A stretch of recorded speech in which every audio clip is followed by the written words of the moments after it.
Betapa indahnya perjamuan kudus, betapa indahnya saat kami menyambutmu, betapa indahnya kehadiranmu yang bertatap kuatkan iman kami.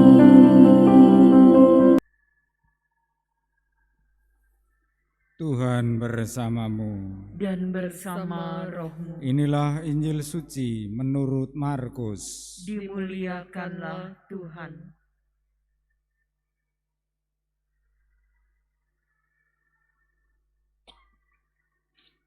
Sekeluarnya dari rumah ibadat di Kapernaum, Yesus dengan Yakobus dan Yohanes pergi ke rumah Simon dan Andreas. Ibu mertua Simon terbaring karena sakit demam. Mereka segera memberitahukan keadaannya kepada Yesus. Yesus pergi ke tempat perempuan itu dan sambil memegang tangannya, Yesus membangunkan dia dan lenyaplah demamnya. Kemudian perempuan itu melayani mereka. Menjelang malam, sesudah matahari terbenam, dibawalah kepada Yesus semua orang yang menderita sakit dan yang kerasukan setan. Maka berkerumunlah seluruh penduduk kota itu di depan pintu. Ia menyembuhkan banyak orang yang menderita bermacam-macam penyakit dan mengusir banyak setan. Ia tidak memperbolehkan setan-setan itu berbicara sebab mereka mengenal Dia. Keesokan harinya, waktu hari masih gelap, Yesus bangun dan pergi keluar. Ia pergi ke tempat yang sunyi dan berdoa di sana. Tetapi Simon dan kawan-kawannya menyusul Yesus. Waktu menemukan Yesus, mereka berkata, "Semua orang mencari Engkau." Jawab Yesus, "Marilah kita pergi ke tempat lain, ke kota-kota yang berdekatan, supaya di sana juga aku mewartakan Injil, karena untuk itu aku telah datang." Maka pergilah Yesus ke seluruh Galilea, memberitakan Injil dalam rumah-rumah ibadat mereka dan mengusir setan-setan.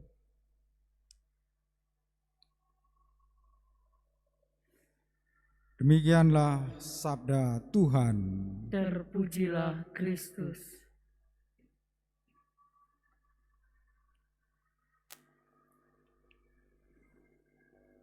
Umat Allah yang terkasih, meskipun Samuel dipersembahkan kepada Allah oleh orang tuanya, namun Samuel harus mengalami perjumpaan pribadi dengan Allah. Samuel harus mendengarkan suara Allah dan mengalami kasih Allah, supaya panggilan itu jelas-jelas datangnya dari Allah sendiri. Tetapi suara Allah kadang tidak jelas, terdengar lirih samar-samar. Bagi Samuel, suara Allah menjadi sangat jelas setelah 3 kali ia mendengarkan suara itu. Setelah menjadi jelas bahwa suara itu datangnya dari Allah, maka Samuel semakin bertambah besar, semakin bijaksana, dan dia menjalani perutusannya atas nama Allah dengan keyakinan bahwa Tuhan Allah sendiri menyertai Samuel. Bukankah panggilan kita sebagai orang beriman pun harus selalu mendengarkan suara Allah, berjumpa dengan Allah sendiri secara pribadi? Yesus sangat jelas sekali juga menunjukkan hal itu. bahwa Dia selalu mengawali perutusan dan menutup perutusannya dengan berjumpa dengan Allah Bapanya yang mengutusnya. Dikatakan pagi-pagi hari ketika hari masih gelap, Ia pergi keluar untuk berdoa di sana. Yesus menimba kekuatannya dari Bapanya. Dan kalau kita mau lebih jelas, rasa-rasanya Yesus juga selain menimba kekuatan dari Bapanya, Yesus memberikan laporannya kepada Bapanya. Dalam perutusan, Yesus mengerti kebutuhan manusia. Ibu mertua yang sakit demam disembuhkannya.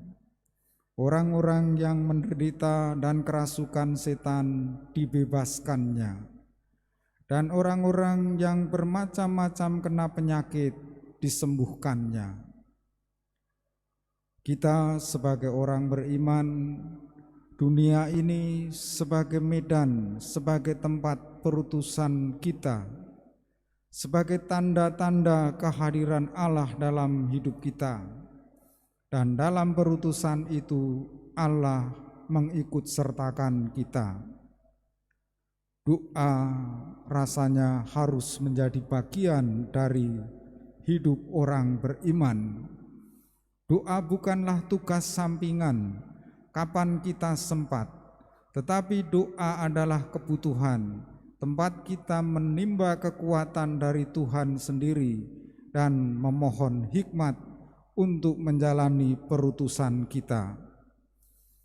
Contohnya Yesus, contohnya Samuel, dan Yesus menimba kekuatan itu dan Dia sanggup menjalani perutusan dan menerima kekuatan dan kuasa yang datangnya dari Bapa sendiri. Dengan begitu, warta Injil semakin diwartakan dan di mana-mana, dan kasih Allah juga dengan demikian semakin tersebar dan dialami semakin banyak orang.